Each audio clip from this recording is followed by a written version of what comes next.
Assalamualaikum warahmatullahi wabarakatuh. Alhamdulillah pada kesempatan kali ini saya Ustazah Anissa dengan NIM 180703011, mahasiswi dari Prodi Biologi Fakultas Sains dan Teknologi UIN Araniri. Video ini dibuat untuk memenuhi tugas mata kuliah Oceanografi dengan dosen pengampu Pak Ilham Zulfami MSI. Jadi di video ini saya akan menjelaskan sedikit tentang makroalga. Jadi kan kita tahu Indonesia ini kondisi geografisnya itu lebih dominan laut, sekitar 70%-nya. Jadi kita sudah mengetahui banyak potensi di sana dan diyakini bahwa kehidupan di masa depan itu akan bergantung kepada laut dan harus kita jaga. Nah, kondisi ini juga mempunyai variasi genetik yang melimpah baik tumbuhan, hewan, dan mikroorganisme, sehingga kita termasuk dalam negara yang mempunyai mega biodiversity. Kondisi ini harus kita syukuri dan bagaimana kita memanfaatkan sumber daya yang ada untuk kesejahteraan kita bersama dalam jangka panjang. Jadi tidak hanya kesejahteraan sesaat, tetapi kesejahteraan jangka panjang. Dan dicatat dari data yang diberikan oleh Fambus, sekitar 555 jenis dari 864 spesies rumput laut yang ada di dunia. Indonesia mempunyai sekitar 6,42%. Jadi kita tahu bahwa beberapa jenis rumput laut ini diantaranya itu ialah alga merah yang menempati urutan terbanyak di laut Indonesia sekitar 452 jenis, kemudian disusul oleh alga hijau dan juga abe coklat. Dan diyakini bahwa rumput laut ini salah satu potensi yang perlu kita kembangkan. Di kehidupan masa yang datang akan sangat bergantung kepada laut. Tema dari webinar yang saya resum kali ini ialah mengenal keragaman jenis rute laut. Jadi langsung saja, mengapa kita perlu mengenal makroalga atau rumput laut? Apa sih pentingnya? Nah, jadi makroalga itu atau rumput laut memiliki dua manfaat yang sangat penting.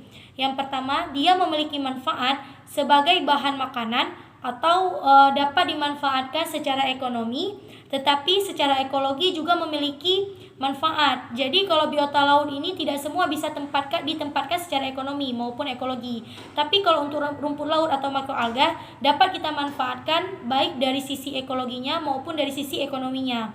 Nah, untuk manfaat secara ekologi, karena ini tumbuhan, jadi berfungsi sebagai produktivitas primer dan sumber makanan bagi biota laut lainnya. Karena dia berfotosintesis menghasilkan oksigen, maka disebut produktivitas primer. Kemudian makroalga ini secara ekologi juga dimanfaatkan oleh biota lain sebagai bahan makanan. Selain itu, makroalga juga dimanfaatkan sebagai habitat pengasuhan. Nah, habitat pengasuhan ini biasanya untuk hewan-hewan yang berukuran kecil maupun yang besar, baik itu ikan. Jadi makroalga berfungsi sebagai habitat perlindungan. Jadi kalau kita main di pasir ketemu rumput laut, kemudian kita menemukan biota-biota kecil yang berlindung di situ. Makroalga ini juga memiliki manfaat sebagai habitat pemijahan. Contohnya sargassum, dia bisa dimanfaatkan sebagai tempat menempel ikan pada ikan-ikan tertentu. Kemudian yang sekarang lagi tren atau up to date ialah peran makroalga di dalam mitigasi perubahan iklim. Jadi dia berperan dalam mitigasi perubahan iklim yang kita tahu bahwa iklim di dunia itu semakin parah karena adanya antropogenik yang terlepas dari aktivitas yang kita lakukan. Nah, makroalga ini berfotosintesis. Jadi dia akan menghasilkan O2. Nah, perannya itu ialah ia menyerap karbon di dalam efek rumah kaca dan seperti yang kita tahu fungsinya itu di dalam ekologi. Nah, fungsi makroalga tak kalah penting juga ialah secara ekonomi, yang sampai saat ini banyak kali sumber makanan atau obat-obat yang diperoleh dari bahan bakunya itu makroalga, seperti karbon yang dimanfaatkan sebagai sumber energi atau sebagai biogas atau sumber energi lainnya. Nah, bagaimana dengan sebaran makroalga yang ada di Indonesia?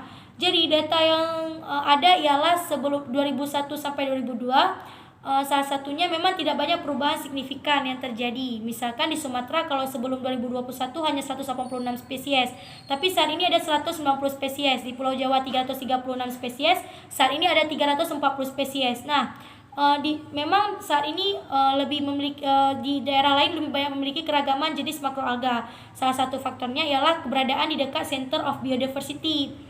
Jadi memang spesiesnya ini lebih banyak dibandingkan di lainnya. Sumatera dan Kalimantan itu memang jenisnya paling kecil dibandingkan yang lain, karena kemungkinan lokasi di sana untuk hidup makroalga itu agak sedikit susah dan juga lebih sulit. Jadi intensitasnya dari kehidupan makroalga itu lebih kecil di daerah tersebut. Sekian paparan dari saya. Lebih dan kurang saya mohon maaf. Wabillahi taufik wal hidayah.